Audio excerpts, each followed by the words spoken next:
नमस्कार सगळ्यांना. श्री स्वामी समर्थ.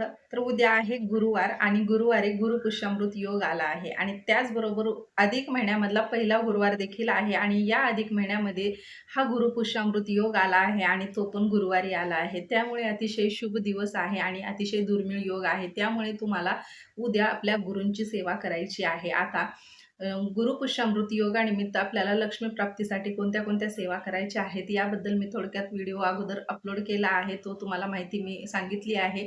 त्यानंतर आज जी माहिती सांगणार आहे ती की आपल्याला उद्या गुरूंची आपल्या सेवा कोणती करायची आहे किंवा ज्यांच्याकडून गुरूंची सेवा होतच नाही किंवा नित्यसेवा होत नाही अशांनी उद्या गुरुवार निमित्त आणि गुरुपुष्यामृत योगानिमित्त कोणती सेवा करावी याबद्दल थोडक्यात माहिती सांगणार आहे.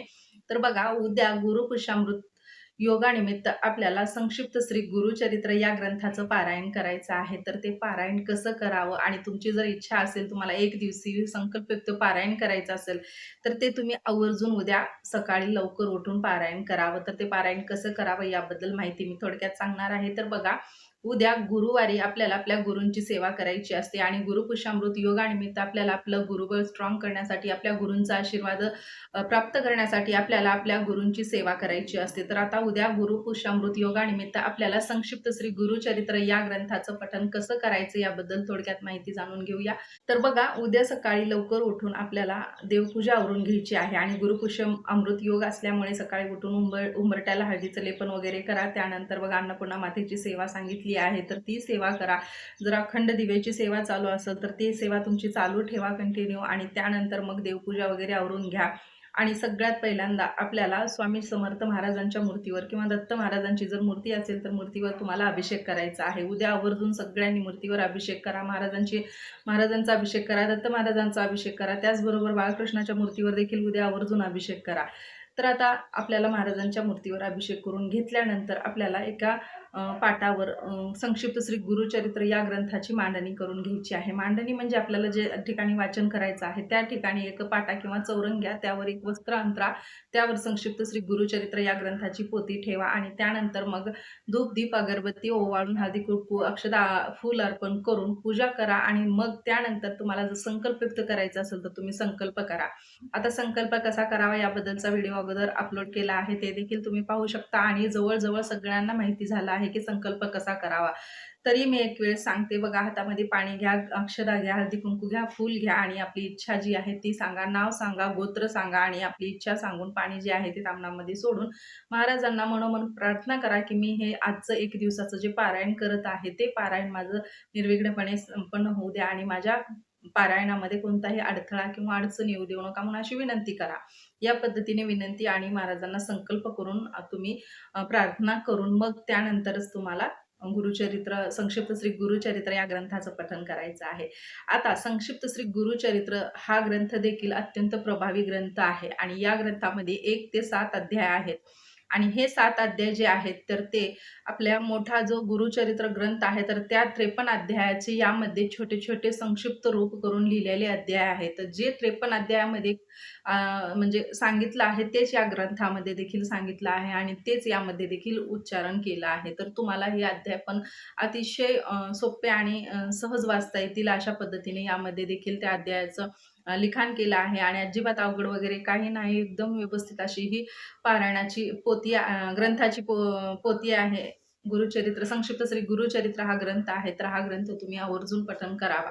तर यामध्ये 1 ते 7 अध्याय आहेत. तर 1 ते 1.5 तास लागेल वाचन करायला. तर ही सेवा तुम्ही सकाळी लवकर मुहूर्तावर देखील करू शकता. लवकर उठून सकाळी सगळे काही कामं ठेवून अगोदर तुम्ही जरी वाचन करून घेतलं तरी चालेल, संकल्पयुक्त केलं तरी चालेल. त्यानंतर दिवसभर तुम्ही दुसऱ्या सेवा करण्यासाठी निवांत राहा. आता अधिक महिना आहे त्यामुळे आपल्याला नियम पाळायची गरज नाही, कारण सगळ्यांना कांदा लसूण जो आहे तो खायचं म्हणजे माहिती आहे की खायचं का न खायचं. कारण अधिक महिन्यामध्ये देखील भरपूर जणांनी जसं श्रावण महिन्यामध्ये कांदा लसूण वर्ज्य करतात त्या पद्धतीने अधिक महिन्यामध्ये देखील कांदा लसूण जो आहे तो वर्ज्य केला आहे. त्यामुळे भरपूर जणांना म्हणजे सांगण्याची गरज नाही की कांदा लसूण जो आहे तो पारायण काळामध्ये खाऊ नये शक्यतो.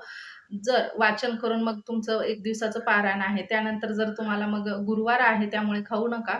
खायचं असेल तर तुम्ही दुसऱ्या दिवशी खावा, पण त्या दिवशी तरी खाऊ नका. ज्या दिवशी तुम्ही पारायण करणार आहात त्या दिवशी खाऊ नका. कांदा लसूण खाऊ नका किंवा मांसाहार खाऊ नका. मांसाहार जो आहे तो वर्ज्य करा. त्यानंतर बघा, त्या दिवशी आपल्याला ब्रह्मचर्याचं पालन करायचं का नाही हे तुमच्यावर आहे. कारण बघा पारायण आपण सकाळी करून घेणार आहोत आणि त्या दिवशी नंतर दुसऱ्या दिवशी जो आहे तो शुक्रवार येणार आहे. म्हणून आपलं पारायण पण नाही. दुसऱ्या दिवशी 1 दिवसाचं पारायण करणार आहोत. त्यामुळे तुम्ही तुमच्यावर अवलंबून आहे. पण शक्यतो सगळे काही नियम आहेत ते पाळण्याचं तुम्ही प्रयत्न करावा. कारण ग्रंथामध्ये तर असं संक्षिप्त श्री ग्रंथ जो आहे, संक्षिप्त श्री गुरुचरित्र यामध्ये तर कोणतेच नियम वगैरे लिहिले नाहीत, की तुम्ही कांदा लसूण खाऊ नका, फळांना खाऊ नका, कोणत्या भाज्या खायच्या हे वगैरे नियम काही त्यामध्ये लिहिले पण नाही आणि उल्लेख पण केला नाही. पण शक्यतो नियम पाळावे. कोणतीही सेवा करताना सात्विकता तितकीच महत्त्वाची आहे आणि पावित्र्य जपणं देखील तितकंच महत्त्वाचं आहे. त्यामुळे शक्यतो नियम पाळूनच तुम्ही कोणतीही सेवा करत असाल तर नियम पाळावे. त्याने आपली सेवा जी आहे ते देखील आपल्याला एकदम असं सात्विक सेवा केल्यासारखं वाटतं आणि एकदम पवित्र सेवा वाटते. त्यामुळे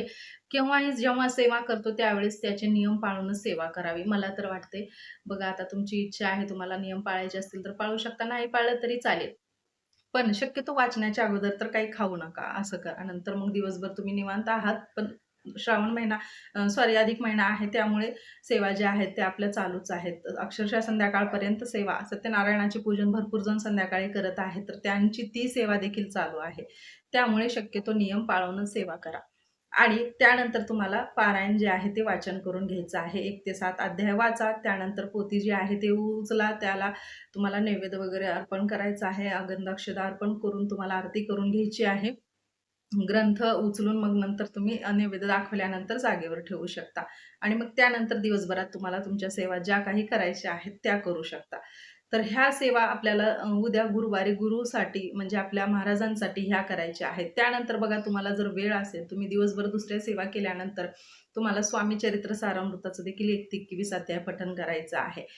त्यानंतर बघा ज्यांना वेळ आहेच त्यांनी म्हणजे ज्यांना संक्षिप्त श्री गुरुचरित्र या ग्रंथाचं पारायण करायचंच नाही, अशांनी त्या दिवशी फक्त गुरुचरित्रातला 14वा आणि 18वा अध्याय उद्या जरी पठण केला तरी चालेल. तर तुम्ही हे छोटी-छोटी सेवा करू शकता. त्यानंतर बघा घोर कष्ट उद्धारण स्तोत्र मी सारखं सांगत आहे, ते देखील तुम्ही पठण करू शकता. त्यानंतर दत्तबावनी आहे, तर याचं देखील तुम्ही उद्या पठण करू शकता.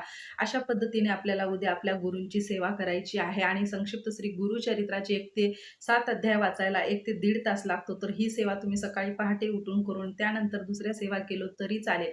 तर कोणतेही नियम वगैरे नाही. तुम्हाला वाचन करायचं असेल तर तुम्ही या अधिक महिन्यामध्ये दर गुरुवारी संक्षिप्त श्री गुरुचरित्राचं पारायण या पद्धतीने करू शकता आणि जर तुम्हाला 7 दिवसाचं करायचं असेल तर तुम्ही 7 दिवसाचं करू शकता आणि जर संक्षिप्त श्री गुरुचरित्राचं जर नाही करायचं तर तुम्ही मोठ्या ग्रंथाचं म्हणजे मोठा आपला मेन जो गुरुचरित्र ग्रंथ आहे त्याचं देखील तुम्ही या उद्याच्या दिवसापासून 7 दिवसाचं पारायण केलं तरी अतिउत्तम आहे. कारण कोणतीही सेवा आपल्याला या महिन्यामध्ये करण्यासाठी कोणताही मुहूर्त किंवा वेळ पाहायची गरज नाही. कारण हा जो महिना आहे तो अतिशय शुभ महिना मानला जातो आणि हा महिना सेवेसाठीच मानला आहे. त्यामुळे या महिन्यामध्ये आपल्याला भगवान विष्णूची, कुलदेवतेची त्याचबरोबर माता लक्ष्मीची आणि आपल्या गुरूंची, पितरांची या पद्धतीने भरपूर साऱ्या आपल्याला सेवा करायच्या आहेत. तर तुम्ही या सेवा या उद्या दिवसापासून तुम्ही उद्याच्या दिवसापासून सुरुवात करू शकता किंवा उद्या देखील तुम्ही करू शकता. अशाच पद्धतीने तुम्हाला उद्यापासून भरपूर अशा सेवा करायच्या आहेत आणि या सेवा केल्याने तुमच्या जीवनामध्ये भरपूर सारे अनुभव येतात आणि आपल्या घरामध्ये जी काही म्हणजे अडचणी आहेत किंवा जी काही कमतरता आहे तर ती कमी होण्यास मदत होते आणि आपल्या घरामध्ये सुख आणि शांती, समाधान येण्यामध्ये मदत होते. त्याचबरोबर माता लक्ष्मीचा आशीर्वाद आपल्यावर राहतो आणि आपल्या गुरूंचा देखील आशीर्वाद आपल्या सोबत राहतो आणि त्यामुळे आपल्याला उद्या गुरूंची सेवा करायची आहे. तर इतकीच माहिती मला तुमच्यासोबत शेअर करायची होती. तर कसा वाटला व्हिडिओ नक्की कमेंट्समध्ये सांगा. चॅनलवर नवीन असाल तर चॅनलला सबस्क्राईब करा आणि भेटूया अशाच माहितीसोबत आणि महाराजांच्या सेवेसोबत. तोपर्यंत सगळ्यांना धन्यवाद आणि श्री स्वामी समर्थ.